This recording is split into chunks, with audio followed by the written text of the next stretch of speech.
Today's topic is ionization potential. So ionization potential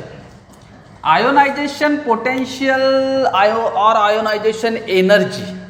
So in the heading we get information about what is ionization potential and what is ionization energy. So ionization potential means potential to require to make ion. Means my running potential means क्या होगा कि मैं कितना run कर सकता हूँ, ये मेरा रनिंग पोटेंशियल हो गया. किसी का पढ़ाई का पोटेंशियल तो वो क्या होगा, वो कितना पढ़ाई कर सकता है, वो पढ़ाई का पोटेंशियल हो गया. तो पोटेंशियल और energy itself it indicate the definition कि आयोनाइजेशन एनर्जी यानी कौन सी एनर्जी, कि आयन बनने के लिए लगने वाली एनर्जी यानी ionization energy. So energy required to make ion. So ये एक साइंटिफिक डेफिनेशन नहीं है, लेकिन इस पहले ये डेफिनेशन को हमारे मन में समझना है कि आयन बनने के लिए लगने वाली एनर्जी यानी आयोनाइजेशन एनर्जी. अब आयन कैसे बनता है, देखिए आयन दो प्रकार के होते हैं, एक कैटियन होता है और एक एनियन होता है. लेकिन आयोनाइजेशन पोटेंशियल में कैटियन की ही बात की गई है. ठीक है, कैटियन को कंसिडर करते हुए आयोनाइजेशन पोटेंशियल की डेफिनेशन बताई गई है. वो ये इलेक्ट्रॉन अफिनिटी में जाता है, वो बाद में देखेंगे. ठीक है, तो आयोनाइजेशन पोटेंशियल. अब न्यूट्रल एटम होता है. न्यूट्रल एटम में क्या होता है, फॉर एग्जांपल मैंने लिथियम लिया कि जितने कैटियन होते हैं उतने ही जितने प्रोटॉन होते हैं उतने ही इलेक्ट्रॉन होते हैं. जैसे न्यूट्रल एटम ऑफ लिथियम में 3 प्रोटॉन है तो 3 इलेक्ट्रॉन है, 2 इलेक्ट्रॉन इनर शेल में है, 1 इलेक्ट्रॉन आउटर मोस्ट शेल में. तो क्या हुआ कि जितने प्रोटॉन है उतने इलेक्ट्रॉन है. अब मुझे आयन बनाना है, कैटियन बनाना है, तो मैं क्या करता हूं, इसका जो ये इलेक्ट्रॉन है इस इलेक्ट्रॉन को रिमूव करता हूं, इसको खींच लेता हूं.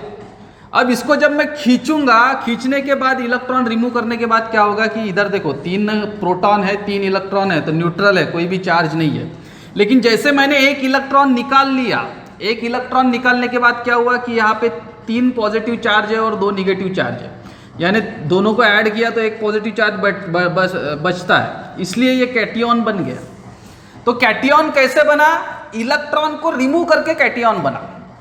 यानी आयन कैसे बना, इलेक्ट्रॉन को रिमूव करके आयन बना. तो एटम में से जब इलेक्ट्रॉन निकाला जाता है या इलेक्ट्रॉन रिमूव होता है तो आयन बनता है. इस बात को कंफर्म करो कि न्यूट्रल एटम में से जब इलेक्ट्रॉन रिमूव होता है तब आयन बनता है.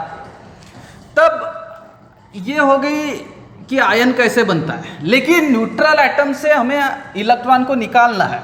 एक बात, एक विजुअलाइजेशन करो आंखों के सामने कि ये न्यूक्लियस है, उसके बाजू में इलेक्ट्रॉन है. अब मैं क्या करता हूँ कि मुझे उसको आयन बनाना है. तो आयन बनाने के लिए क्या करता हूँ, मैं हाथ डालता हूँ उस एटम में और उस वहाँ का इलेक्ट्रॉन खींच लेता हूँ. अब मैंने उसका इलेक्ट्रॉन जैसे ही निकाल लिया, वो जो पहले न्यूट्रल एटम था वो अब आयन बन गया. अब मुझे इलेक्ट्रॉन निकालने के लिए जो एनर्जी लगी उसे मैं कहता हूँ आयोनाइजेशन पोटेंशियल. तो देखा आयोनाइजेशन पोटेंशियल क्या है कि आयन बनने के लिए लगने वाली एनर्जी. तो आयन कैसे बनता है, इलेक्ट्रॉन रिमूव करने से आयन बनता है. तो आयोनाइजेशन पोटेंशियल क्या हुआ कि इलेक्ट्रॉन रिमूव करने के लिए लगने वाली energy required to remove the electron, ये हो गई आयोनाइजेशन की डेफिनेशन.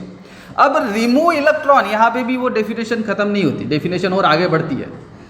इलेक्ट्रॉन को तो हमें रिमूव करना है, लेकिन इलेक्ट्रॉन कैसे एटम से रिमूव होना चाहिए, इलेक्ट्रॉन कहाँ से रिमूव होना चाहिए, उसके कुछ कंडीशन है. देखो इलेक्ट्रॉन आउटर मोस्ट शेल से ही इलेक्ट्रॉन रिमूव होना चाहिए. यहाँ पे 3 इलेक्ट्रॉन थे, लेकिन यही इलेक्ट्रॉन निकाला क्योंकि ये आउटर मोस्ट शेल में है, तो आउटर मोस्ट शेल में से इलेक्ट्रॉन रिमूव करना है. दूसरी बात, वो जो एटम है जिससे हम इलेक्ट्रॉन रिमूव करते हैं वो आइसोलेटेड गैसियस एटम होना चाहिए. वो लिक्विड स्टेट सॉलिड स्टेट का नहीं होना चाहिए, वो गैसियस एटम होना चाहिए जिससे हम इलेक्ट्रॉन रिमूव कर रहे हैं. तीसरी बात, जो इलेक्ट्रॉन हम रिमूव कर रहे हैं वो इलेक्ट्रॉन ग्राउंड स्टेट में होना चाहिए. एक्साइटेड स्टेट भी एक होती है और एक ग्राउंड स्टेट होती है. कोई बाहर से एनर्जी लेने के बाद इलेक्ट्रॉन एक्साइटेड स्टेट में जाता है, lower energy orbital to higher energy orbital जाता है, लेकिन वो ग्राउंड स्टेट में होना चाहिए. तो ये 3 कंडीशन होना चाहिए कि वो आउटर मोस्ट इलेक्ट्रॉन हो, आइसोलेटेड गैसियस एटम हो और ग्राउंड स्टेट हो. तो अब देखिए, अब डेफिनेशन अपनी पूरी कंप्लीट हो गई, scientific definition. Ionization potential, ionization potential is energy required to remove electron, electron को निकालने के लिए लगने वाली एनर्जी। लेकिन वो इलेक्ट्रॉन कैसा होना चाहिए? From outermost shell of isolated gaseous atom in a ground state. ये वर्डिंग को ऐड करना है और ये होगा आयोनाइजेशन पोटेंशियल। अब आयोनाइजेशन पोटेंशियल में फिर से आता है कि first ionization potential, second ionization potential. अब ये फर्स्ट आयोनाइजेशन पोटेंशियल क्या है? पहला इलेक्ट्रॉन रिमूव करने के लिए लगने वाली एनर्जी, फर्स्ट आयोनाइजेशन पोटेंशियल। अब ये पहला इलेक्ट्रॉन रिमूव हो गया, एक पॉजिटिव चार्ज हो गया। अब मैं इसमें से फिर से एक इलेक्ट्रॉन रिमूव करता हूं, फिर से इलेक्ट्रॉन रिमूव करता हूं। अब दूसरा इलेक्ट्रॉन जब मैं रिमूव करूंगा तो लिथियम पे 2 पॉजिटिव चार्ज आ जाएगा। तो फिर ये दूसरा इलेक्ट्रॉन रिमूव करने के लिए जो लगती है एनर्जी, उससे कहते हैं सेकंड आयोनाइजेशन पोटेंशियल। ठीक है, कंफर्म। पहला इलेक्ट्रॉन रिमूव करने के लिए जो एनर्जी लगती है वो फर्स्ट आयोनाइजेशन पोटेंशियल, दूसरा इलेक्ट्रॉन रिमूव करने के लिए जो इलेक्ट्रॉन एनर्जी लगती है वो सेकंड आयोनाइजेशन पोटेंशियल। तो कौन सी आयोनाइजेशन पोटेंशियल ज़्यादा होती है और कौन सी आयोनाइजेशन पोटेंशियल कम होती है? तो फर्स्ट आयोनाइजेशन पोटेंशियल कम होती है और सेकंड आयोनाइजेशन पोटेंशियल ज़्यादा होती है। अब इस बात को समझ लो कि सेकंड आयोनाइजेशन पोटेंशियल यानी सेकंड इलेक्ट्रॉन रिमूव करने के लिए जो एनर्जी लगती है वो पहला इलेक्ट्रॉन रिमूव करने के लिए लगने वाले एनर्जी से ज़्यादा होती है। ठीक है, इस बात पे फोकस करना कि second IP is greater than first IP. अब ऐसा क्यों होता है? देखो, मैंने ये एग्जांपल देखो, मैंने यहां से पहला इलेक्ट्रॉन रिमूव किया। पहले इलेक्ट्रॉन पे कितने पॉजिटिव चार्ज थे, यानी न्यूक्लियस पे कितना पॉजिटिव चार्ज था? 3 पॉजिटिव चार्ज था। और वो कितने इलेक्ट्रॉन को अपने तरफ खींच रहा था? 3 इलेक्ट्रॉन को अपने तरफ खींच रहा था, यानी 3 पॉजिटिव चार्ज 3 निगेटिव चार्ज को अट्रैक्ट कर रहे थे। अब फर्स्ट आयोनाइजेशन एनर्जी में मैंने एक इलेक्ट्रॉन निकाल लिया। अब एक इलेक्ट्रॉन निकालने के बाद क्या पोजीशन हुई कि 3 पॉजिटिव चार्ज, न्यूक्लियस के पॉजिटिव चार्ज तो वैसे ही है, 3 पॉजिटिव चार्ज 2 इलेक्ट्रॉन को अट्रैक्ट कर रहे हैं। पहली कंडीशन में 3 पॉजिटिव चार्ज 3 इलेक्ट्रॉन को अट्रैक्ट कर रहे हैं।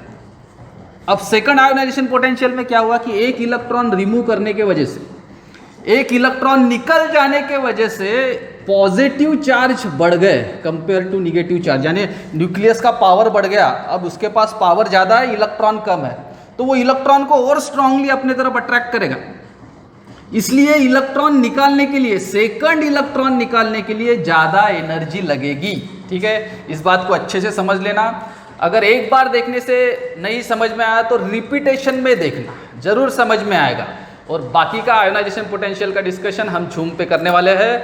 तो ऑल द बेस्ट। उसके वेरिएशन और उसका ट्रेंड मैं नेक्स्ट वीडियो में देने वाला हूँ। So all the best.